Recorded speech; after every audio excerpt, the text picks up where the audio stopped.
إن الحمد لله نحمده ونستعينه ونستغفره ونؤمن به ونتوكل عليه ونعوذ بالله من شرور أنفسنا ومن سيئات أعمالنا من يهده الله فلا مضل له ومن يضلله فلا هادي له ونشهد أن لا إله إلا الله وحده لا شريك له ونشهد أن سيدنا ونبينا ومولانا محمدا عبده ورسوله أرسله الله تعالى إلى كافة الناس بشيرا ونذيرا أما بعد فإن أصدق الحديث كتاب الله وخير الهدي هدي محمد صلى الله عليه وسلم وشر الأمور محدثاتها وكل محدثة بدعة وكل بدعة ضلالة وكل ضلالة في النار. قال الله تبارك وتعالى في القرآن المجيد والفرقان الحميد واذكر في الكتاب إبراهيم إنه كان صديقا نبيا. وقال تعالى وإذ ابتلى إبراهيم ربه بكلمات فأتمهن قال إني جاعلك للناس إماما قال ومن ذريتي قال لا ينال عهد الظالمين. وقال صلى الله عليه وسلم لما سأل عن الأضحية قال سنة أبيكم إبراهيم او كما قال صلی اللہ علیہ وسلم. عزیزان محترم، یہ ذوالقعدہ کی پہلی تاریخ ہے اور پہلی جمعہ ہے. 11واں مہینہ ہے، یہ چاند کا 11واں مہینہ ہے. یہ اشہر حرم کے لگاتار 3 مہینوں میں سے پہلا مہینہ ہے. یہ مہینہ بھی اشہر حرم کا پہلا مہینہ ہے. اس کے بعد والا مہینہ بھی اشہر حرم کا مہینہ ہے. اس کے بعد محرم جو ہے وہ بھی اشہر حرم میں ہے. 3 مہینے لگاتار یہ اشہر حرم کے ہیں. پھر آخر میں جا کر ایک آتا ہے رجب 7واں مہینہ، وہ ہے.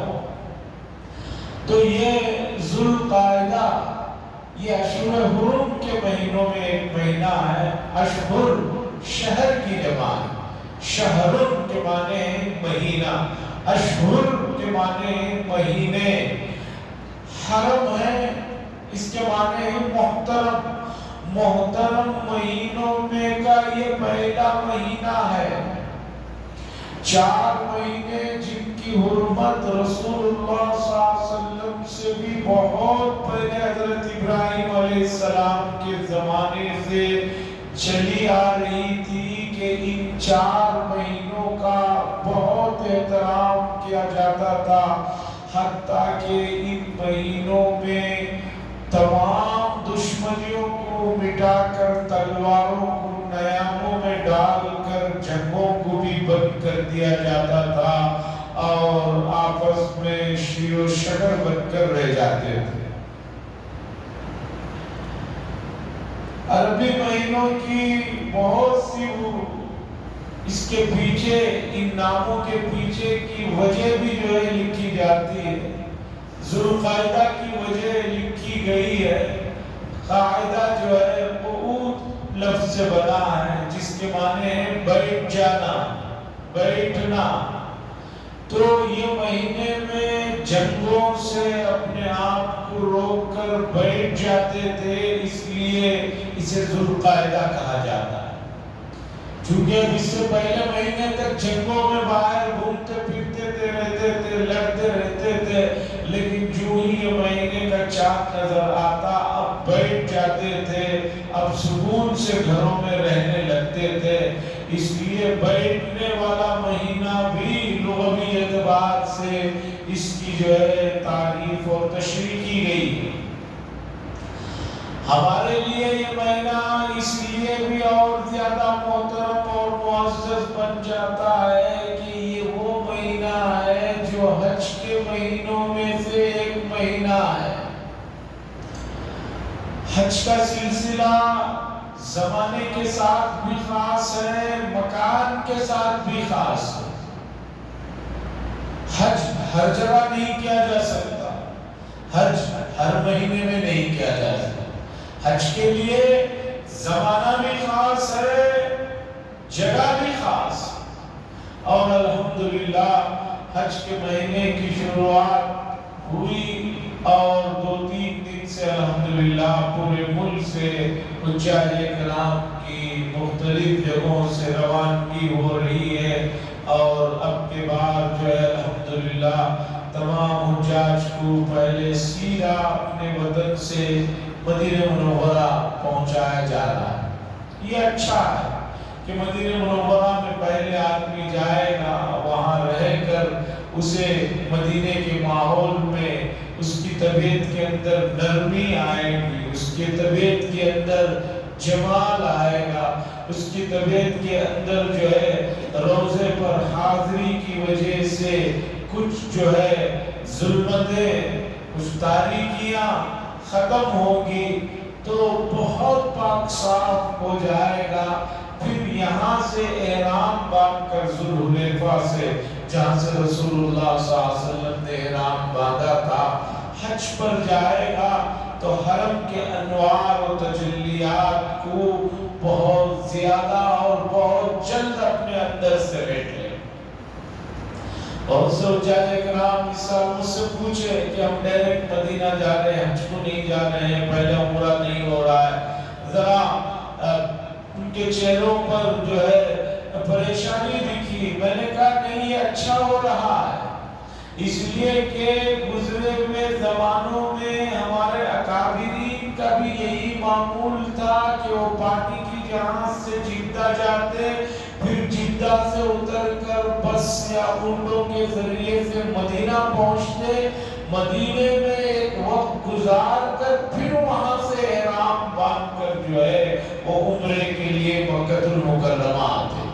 چونکہ یہ وہ پوائنٹ ہے جہاں سے رسول اللہ صلی اللہ علیہ وسلم نے عمرہ کیا تھا، تو ہمارے اکابرین کا بھی یہی رہا، اور ترکی دور خلافت میں بھی یہی معمول تھا کہ سب حاجی پہلے مدینہ منورہ پہنچتے، وہاں ایک عرصہ گزار کر، اب تو صرف 8 دن ہے، پہلے لوگ 15 دن 20 دن مہینہ، چونکہ حج ہوتا تھا 5 مہینے 6 مہینوں کا ہوتا تھا، تسلی سے رہ کر جاتے تھے۔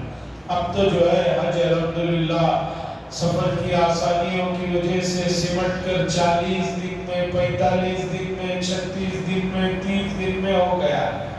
بلکہ بمبئی میں ایک ایسا بھی ٹور ہے پہلے سے میں جانتا ہوں، جو صرف 1 ہفتے میں پورا حج کرا کر لا کر چھوڑ دیتے ہیں، ڈائریکٹ وہ مینا لے جاتے ہیں، ڈائریکٹ جو ہے مینا میں پہنچا دیتے ہیں، وہ مکے میں اتارتے ہیں، طواف کرا کے پھر ڈائریکٹ مینا، پھر حج ہوا 13ویں تاریخ کو واپس لا کر چھوڑ دیتے ہیں۔ چونکہ بعض لوگ بہت مصروف ہوتے ہیں، ٹور کا نام بھی انہوں نے رکھا ہے مرچنٹ، کیونکہ وہ ہر آدمی مصروف رہتا ہے، کوئی سویٹ مرچنٹ ہے، کوئی آئرن مرچنٹ ہے، اور کافی مہنگا ٹور ہے وہ۔ 5 دن میں حج کرانے بول کر پیسے کوئی ڈسکاؤنٹ نہیں ہوتے، بلکہ نارمل ٹوروں میں جو فیس ہوتی ہے اس سے 3 یا 4 گنا زیادہ ہے۔ 17-18 لاکھ تو 3 سال پہلے ہی ان کی یہاں فیس تھی، اس لیے کہ کسی بھی وقت ان کے ہاتھ میں پاسپورٹ، تو وہ یہ نہیں کہتے کہ ویزا نہیں لگے گا، ان کے پاس ویسے طریقے ہیں کہ لگا کر لے جاتے ہیں آپ کو، پھر جو ہے اس جمعرات کو آپ جاتے ہیں، پھر اس جمعرات کی صبح کو آپ اپنے ملک میں آ جاتے ہیں، تو سہولتیں ہو گئی ہیں۔ تو اب ڈائریکٹ جو ہے مدینہ منورہ لوگ پہنچ رہے ہیں، تو اچھی بات ہے۔ تو یہ حج کے مہینے ہیں، اور حج بڑا عظیم الشان فریضہ ہے، بڑی عبادت ہے، اور اس عبادت سے جڑی ہوئی چیزیں وہ سبھی کے لیے ہیں۔ حج پہ تو بہت کم لوگ جا پاتے ہیں، مثلا 20 لاکھ 25 لاکھ حاجی پوری دنیا سے پہنچتے ہیں، اور پوری دنیا میں امت مسلمہ کی آبادی کتنی ہے؟ سروے بتاتا ہے تقریباً 1.5 ارب کی آبادی ہے، 150 کروڑ جو ہے پوری دنیا میں مسلمان رہتے ہیں۔ 8 ارب سے زائد پوری دنیا کی آبادی میں 150 کروڑ کے آس پاس جو ہے امت مسلمہ رہتی ہے، جو گنتی میں شمار کی جاتی ہے۔ ورنہ اصل مسئلہ یہ ہے کہ ہم تو یہاں ہمارا نام تو گنتیوں میں مسلمانوں میں ہو رہا ہے، اللہ بہتر جانتے ہیں کہ ان کی رجسٹر میں کون کس فہرست میں ہے، یہ اصل مسئلہ ہے۔ یہاں فہرست میں کچھ بھی نام آ جا سکتا ہے، کسی میں بھی لکھا جا سکتا ہے۔ دعا فرمائے فرما بردار، مسلمان کے معنی ہے فرما بردار، مسلمین مسلمان مسلم، یہ لفظ جو عربی کا ہے اس کے معنی ہے فرما برداری، گردن کو جھکا دینا اللہ کے دربار میں، اللہ کے احکامات کے سامنے اپنے آپ کو جھکانے کا نام ہے اسلام، اسی سے مسلمان لفظ بنا ہے۔ دعا فرمائے کہ اللہ کی جو فہرست ہے، اللہ کا جو رجسٹر ہے، اس میں ہم سب لوگوں کا نام مسلمانوں کی فہرست میں آ جائے تو یہ اصل کامیابی ہے۔ حدیث میں آتا ہے بہت سے لوگ نیک کام کرتے رہتے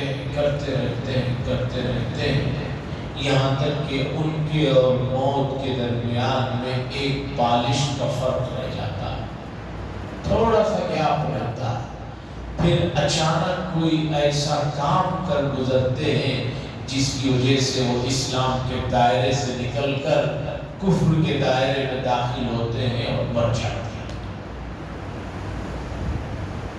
پوری زندگی فرما برداری میں آدمی چلا، لیکن آخر میں ایسی حرکت کر بیٹھا کہ فرما برداروں کی رجسٹر سے نکل کر نافرمانوں کے رجسٹر میں چلا۔ مثال کے طور پر مسئلہ سمجھنے کے لیے جو آسانی سے سمجھ میں آئے، اللہ نہ کرے کوئی خودکشی کر لیتا ہے، پوری زندگی اچھی گزاری، آخر میں ایک مرحلے میں، حالانکہ جب وہ خودکشی کر رہا ہے اس کی موت اسی وقت ہے جس وقت لکھی گئی تھی، اگر وہ تھوڑی دیر اور صبر کر لیتا تو فطری موت اللہ اس کے لیے لکھے ہوئے تھے۔ بہت سے لوگ سمجھتے ہیں کہ جو آدمی خودکشی کر لے رہا ہے وہ اپنی زندگی کو جو ہے اپنے ہاتھوں سے اپنی موت سے پہلے ختم کر لے رہا ہے۔ نہیں، ایسا نہیں ہے، یہ مسئلہ بڑا نازک ہے۔ قرآن کہہ رہا ہے اذا جاء اجلهم لا يستأخرون الساعة ولا يستقدمون۔ اس طرح کی آیتیں قرآن میں بے شمار جگہ ہے کہ جس آدمی کے لیے موت کا جو وقت اللہ نے مقدر فرمایا ہے اس سے نہ وہ 1 سیکنڈ پہلے مرتا ہے نہ 1 سیکنڈ بعد میں مرتا ہے۔ اب سوال یہ ہے کہ جب وہ 1 سیکنڈ پہلے بھی نہیں مر رہا ہے نہ بعد میں مر رہا ہے تو خودکشی کرنے والے پر اتنا اتعاب کیوں ہے، اتنا عذاب کیوں ہے؟ بات دراصل یہ ہے کہ موت کو اس نے اپنے طریقے پر جو چنا ہے اس پر گرفت ہے، موت تو اس کی اسی وقت تھی۔ خودکشی کرنے والا کوئی اپنے وقت سے پہلے نہیں مر جا رہا ہے، وہ اپنے وقت پر ہی اسے موت آ رہی ہے، لیکن اس نے جو اپنا طریقہ اپنایا اس پر اتاب ہے کہ تم نے ہماری دی ہوئی زندگی کی نعمت کو ختم کرنے کے لیے جو خود سے طریقہ اپنایا، کوئی سا بھی ہو، زہر پینے کا ہو، آگ میں جلنے کا ہو، اوپر سے کودنے کا ہو، کوئی بھی طریقہ ہو، اس پر اتاب ہے، ورنہ موت تو اسی وقت اس کی مقدر تھی۔ تو عزیزان محترم، رجسٹر میں کتنے مسلمان ہیں؟ سوچنا یہ ہے کہ اللہ کے یہاں جو فرشتوں کے پاس جو رجسٹر ہے اس میں بھی کیا ہم فرما بردار ہیں؟ کیا اس میں بھی ہم اللہ کے پسندیدہ لوگ ہیں؟ اس کی فکر کرنا چاہیے۔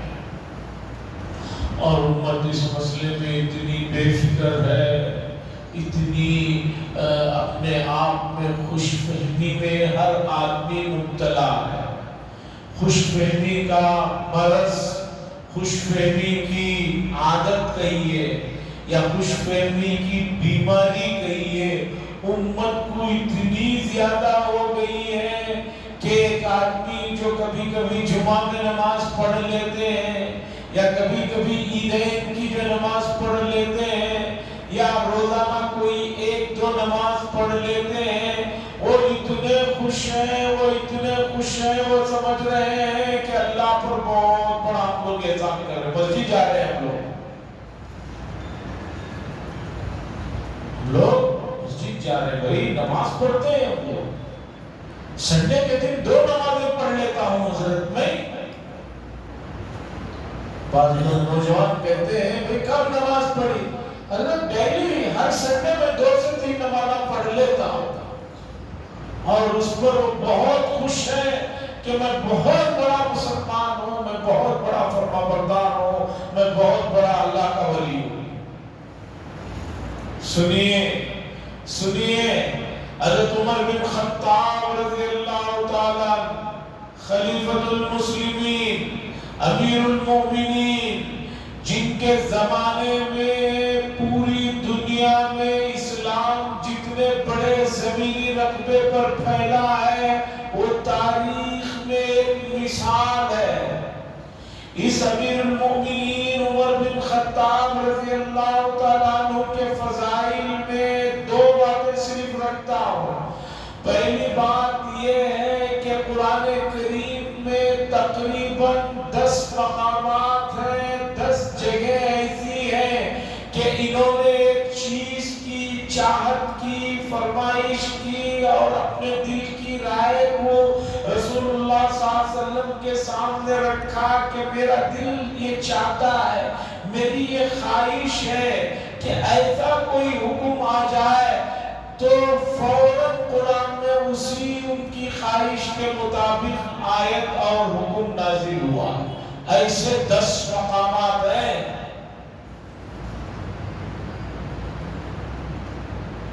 کتنی بڑی بات ہے کہ بندہ زمین پر ایک چیز کی فرمائش کر رہا ہے، خواہش کا اظہار کر رہا ہے، ادھر آسمانوں سے فیصلے ہوتے ہیں، اسی کے مطابق حکم نازل ہوتا ہے۔ یہاں ایک آدمی پوری زندگی عرضیاں لکھتا رہے حکومت کے لیے کہ میری خواہش ایسی ہے، کوئی کام ایسا بھی کر دیا جائے تو کہا جاتا ہے کہ بھئی بہت سارے لوگ اس طرح کی فرمائش کریں گے تو پھر سوچیں۔ یہاں بس آیا کرتی تھی پیچھے ہمارے روڈ کو، بند ہو گئی۔ اب کوئی آدمی 10-20 آدمی لکھ کر تو دیکھیے کہ بھی ہماری خواہش ہے، پھر یہاں سے بس چلے نہیں چلے گی۔ سرکار کہے گی بھی اتنی بڑی تعداد چاہیے، اتنے لوگ فرمائش کریں گے تو پھر غور کیا جائے۔ یہ تو دنیا کا حال ہے۔ اور یہ دیکھیے حضرت عمر رضی اللہ تعالیٰ عنہ کا مقام اور ان کا مرتبہ، ان کی جلالت دیکھیے، ان کی خواہش ہو رہی ہے، ان کا دل چاہ رہا ہے کہ وہ ایسا ہو جائے تو بڑا اچھا ہے۔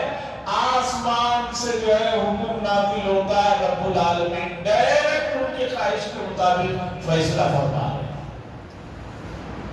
یہ کوئی معمولی فضیلت نہیں ہے، سمجھنے والوں کو معلوم ہے یہ بہت بڑی فضیلت ہے۔ ایک آدمی زندگی بھر محنت کرتا ہے، مشقت کرتا ہے، اور اپنے جوان بیٹے سے کسی چیز کی فرمائش کرتا ہے تو جوان بیٹا اس کی وہ فرمائش پوری نہیں کرتا۔ کتنے ماں باپ آ کر کہتے ہیں کہ میں نے اپنی پوری زندگی اپنے بچوں کی تعلیم تربیت ان کی خوشی کے لیے لگا دیا، اب میں ایک فرمائش کر رہا ہوں، وہ بیٹا میری وہ فرمائش پوری کرنے کے لیے تیار نہیں ہے۔ دوسری سب سے بڑی خوبی اور مقام حضرت عمر بن خطاب رضی اللہ تعالیٰ عنہ کا یہ ہے کہ رسول اللہ صلی اللہ علیہ وسلم نے فرمایا لو کان بعدی نبیا لکان عمر، او کما قال، کہ اگر نبوت کا سلسلہ آگے جاری رہتا، نبوت آگے چلتی، تو سن لو کہ میرے بعد حضرت عمر رضی اللہ تعالیٰ عنہ شان کے آدمی ہیں کہ یہ نبی ہوتی۔ کون فرما رہے ہیں؟ حضور صلی اللہ علیہ وسلم۔ چلیے ایک اور ان کی فضیلت سن لیجئے، فضائل تو بہت ہے۔ ابلیس جو جنت سے جسے نکالا گیا، جس نے اللہ کے سامنے حجت بازیاں کی تھی، میں ایسا کروں گا، میں ویسا کروں گا، جس کا نام رات کے اندھیرے میں کسی کے سامنے لے لیا جائے تو پیشاب ہو جاتا ہے۔ ابلیس کا نام سنتے ہی شیطان کا آدمی ڈر جاتا ہے۔ اور ادھر حدیث میں حضور صلی اللہ علیہ وسلم فرما رہے ہیں کہ جس راستے سے، جس گلی سے عمر بن خطاب گزرتے ہیں، اس راستے سے ابلیس کو گزرنے کی ہمت نہیں ہوتی۔ یہ ہے طاقت کا عالم، یہ ہے دبدبے کا عالم، یہ ہے پاور کہ ابلیس جو کسی بھی آدمی کی صورت بنا کر کہیں بھی کسی کو بھی دھوکے دے سکتا ہے، قیامت تک جس کے لیے موت نہیں ہے، ویسا آدمی حضرت عمر بن خطاب سے اتنا ڈر رہا ہے کہ انہوں نے فرمایا کہ جس راستے سے یہ گزر جاتے ہیں، اس گلی سے، اس راستے سے گزرنے کی ابلیس کو ہمت نہیں ہوتی۔ اب سنیے حضرت عمر کے اتنے فضائل سننے کے بعد اب سنیے ان کا کیا حال تھا۔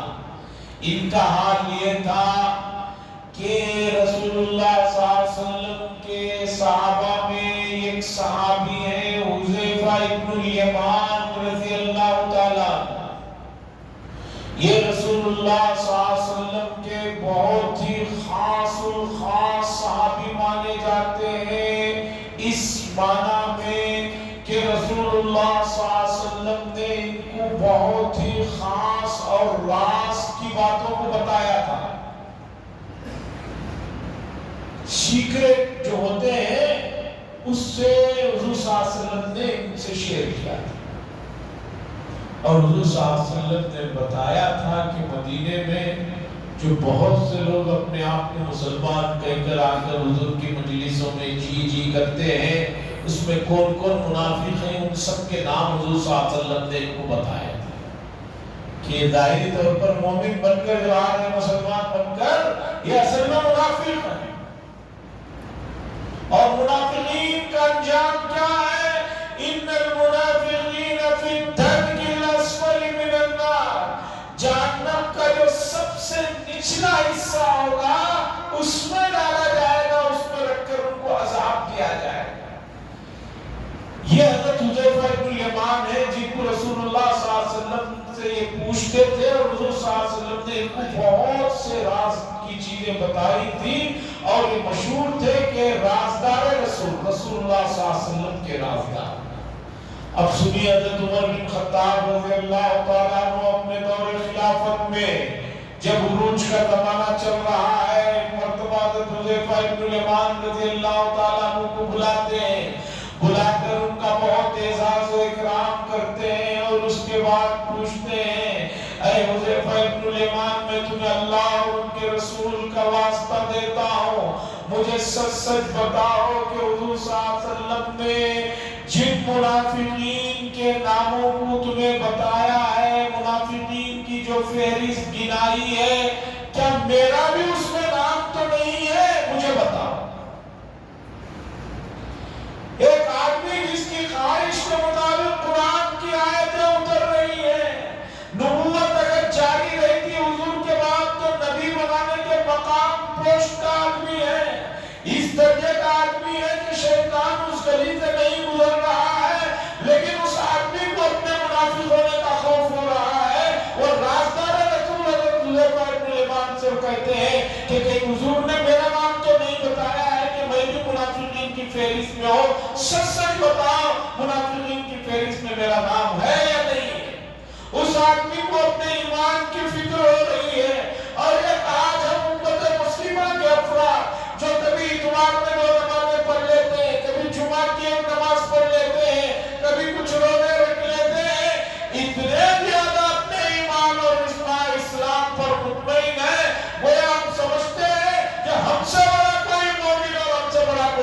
سمانی عزیزان اکرامی، ذرا بیدار ہو جائیے، ذرا مستيقظ ہو جائیے.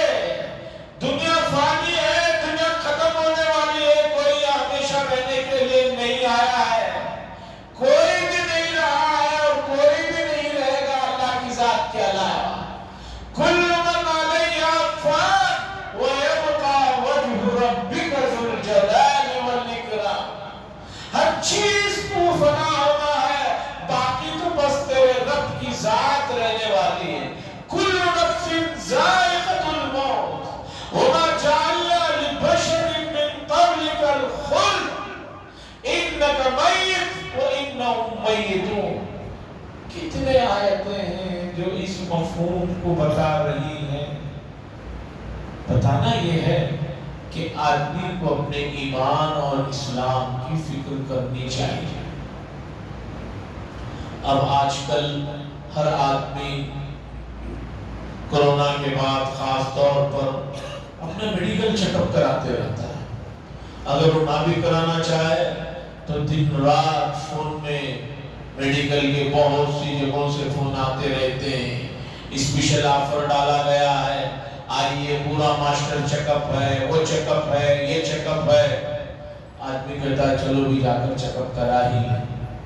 جب تک چیک اپ نہیں کرایا رہتا اطمینان سے زندگی گزار رہا ہوگا. جو ہی جا کر چیک اپ کراتا ہے اور کسی کی بھی میڈیکل رپورٹ میں 100% پرفیکٹ رپورٹ نہیں آتی، دو چار ادھر ادھر جو ہے ہو جاتے ہیں. اب وہ پریشانی میں وہ 2 سے اور 20 بڑھ جاتی ہیں اور ٹینشن لیتا اور پریشانیاں ہو جاتی. خیر بتانا یہ ہے کہ آپ اپنے جسم کی حفاظت اور جسم کی رہنمائی اور جسم کے سلسلے میں فکر مند ہے کہ بھی صحیح ہے کہ نہیں ہے، اس کی ٹیسٹنگ کر رہے ہیں. ارے اپنے ایمان کی بھی ٹیسٹنگ کیجئے، ایمان کو بھی جانچیے کہ کتنا پرسنٹ میرے اندر ایمان رہ گیا ہے. رسول اللہ صلی اللہ علیہ وسلم نے بتایا کہ کیا کیا چیزیں اگر آدمی کے اندر ہو رہی ہیں تو اس کا ایمان کمزور ہو رہا ہے، اس کا ایمان ختم ہو رہا ہے. رسول صلی اللہ علیہ وسلم نے حدیث میں تفصیل سے بتایا ہے. سانچے رکھ کر چھوڑ دیے، آپ ان کے ذریعے سے اپنے ایمان کی جانچ کیجئے. اس لیے کہ جسم فنا ہے، جسم یہی رہ جائے گا. آدمی کی روح ہے جو اوپر جاتی ہے اور روح کے ساتھ ایمان جڑا ہوا ہے اور کفر بھی جڑا ہوا ہے. اس لیے یہ کبھی فنا ہونے والا نہیں ہے.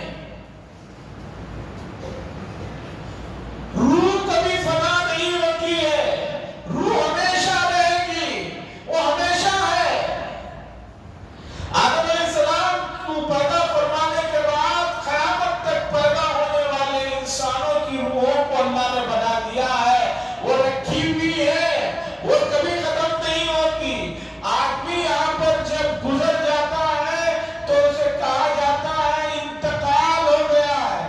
انتقال کے معنی شفٹ ہو گیا ہے، یعنی اس کی روح یہاں سے نکل کر دوسری جگہ شفٹ ہو گئی ہے. اردو میں بولتے ہیں گزر گیا ہے. گزرنے کے معنی کیا؟ شفٹ ہو جانا. بھئی اب یہاں سے گزر کر وہاں چلے گئے. تو روح کا مسئلہ ہے. اپنے روح کی جانچ کیجئے اور روح کی جانچ کا آسان طریقہ یہ ہے کہ اللہ تعالیٰ نے قرآن مجید میں جن مقدس ہستیوں کا تذکرہ بڑے ہی شاندار انداز میں، جاندار انداز میں، تعریف کے انداز میں فرمایا ہے. ان ہستیوں کو رکھ کر اپنے آپ کو دیکھیے کہ ان کی صفات، ان کی عادات، ان کے اخلاق، ان کے طور طریقے ہمارے اندر ہیں یا نہیں ہے تو سمجھیے کہ آپ جو ہے ایمانی اعتبار سے کمزور ہو رہے ہیں. ان ہستیوں میں سے، ان شخصیات میں سے کہ جن کا تذکرہ قرآن نے بار بار کیا، بڑے شاندار انداز میں کیا، بڑے جاندار انداز میں کیا. ان ہستیوں میں ایک عظیم الشان ہستی یہ ہے حضرت ابراہیم علیہ السلام. 70 کے قریب جگہ قرآن مجید میں ان کا نام آیا ہے. 25 سورتوں میں تذکرہ بھرا ہوا ہے. نام تقریباً 70 مرتبہ ابراہیم علیہ السلام کا قرآن میں آیا ہے، اور زمائن کے ذریعے سے، ضمیروں کے ذریعے سے جو پھر لوٹایا گیا ہے.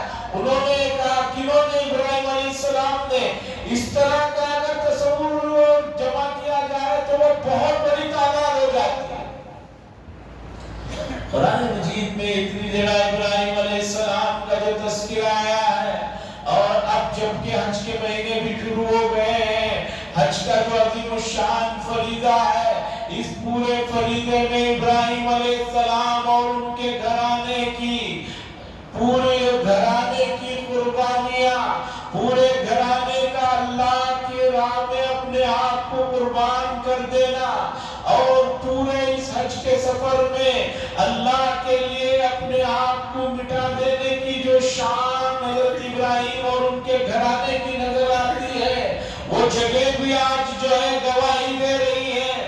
چاہے مینا میں ذبح کرنے کی جگہ ہو، یا صفا مروہ میں بھاگنے کی جگہ ہو، یا زمزم کا پانی پینے کا وہ کنواں ہو، یہ تمام چیزیں بتا رہی ہیں حضرت ابراہیم علیہ السلام اور ان کے گھرانے کی قربانیوں کو. اور ان قربانیوں کا اللہ کیا اتنا مقبول ہو جانا کہ قیامت تک کے لیے بطور یادگار کے ان چیزوں کو اللہ تبارک و تعالیٰ نے ایسا زندہ جاری فرما دیا. کوئی بھی آدمی جائے وہاں ان چیزوں کو چھوئے بغیر، دیکھے بغیر، گزرے بغیر اس کا نہ حج ہوتا ہے نہ عمرہ ہوتا ہے. ابراہیم علیہ السلام بہت بڑی شخصیت ہے، تو قرآن نے ان کا تذکرہ کیا بڑے ہی پیار اور جاندار انداز میں.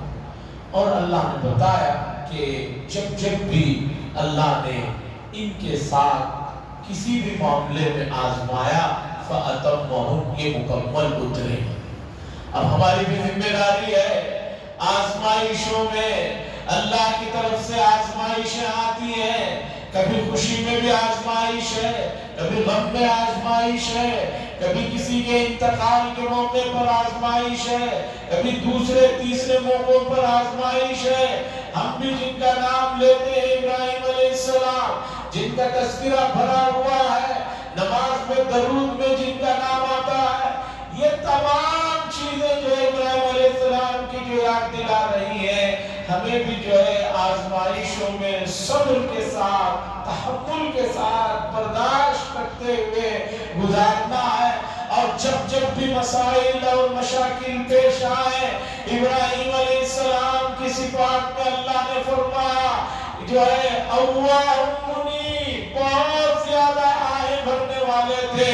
ان کی طرح اللہ کی طرف اگر ہم رجوع کریں گے انشاءاللہ العزیز، اللہ تو بہانے ڈھونڈتے ہیں اپنے بندوں پر متوجہ ہونے کے، ضرور اللہ متوجہ ہوں گے اور ہمارے مسائل حل ہوں گے. اللہ سے دعا فرمائے اللہ تبارک و تعالی حضرت ابراہیم علیہ السلام اور ان کے اولاد میں جو 70,000 انبیاء گزرے ہیں، ان نیک لوگوں کے نقش قدم پر اور سب سے آخر میں ابراہیم علیہ السلام کے سلسلے میں ہم سب کی محبوب اور ہم سب کے آقا حضرت محمد رسول اللہ صلی اللہ علیہ وسلم ہیں. ان کے نقش قدم پر، ان کی سیرت پر ہم سب کو چلنے کی توفیق نصیب فرمائے. وآخر دعوانا الحمدللہ رب العالمین.